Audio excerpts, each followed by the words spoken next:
Dumarayo pa ang mga mamimili ng paputok sa Bukawi, Bulacan kahit pa nga nagtaas presyo na roon ang mga paputok. Pero ayon sa mga nagtitinda, mas mura pa rin daw ang presyo ng paputok ngayon kumpara noong isang taon. Narito naman ang report ni Dave Abuel. Mula 13 Martires sa Cavite, bumiyahe sa Bukawi si Anrojo. Bibili siya ng pambentang paputok at pailaw. Nasa 5,000 piso ang puhunan niya. Kasi pag doon sa amin, malaki ang gagastusin at bahal ang paputok doon. Dito, kahit paano, makakamura ka. Nakatawad naman siya ng 500 piso, kaya parang nabawi rin niya ang ginasto sa toll gate sa expressway. Ayon naman sa tindera ng paputok na si Mary Ann, dagsa na ang mga bumibili ng paputok at pailaw simula pa nitong Pasko.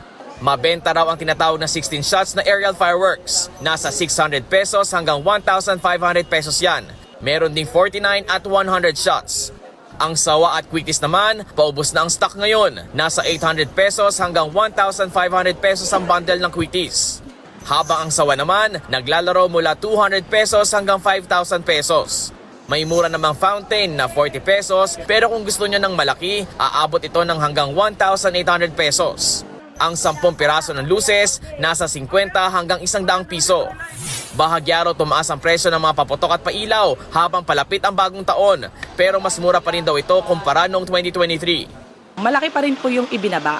Marami na tayong supplies kasi ngayon yung mga raw materials, madali na pong, kumbaga accessible na po kami doon.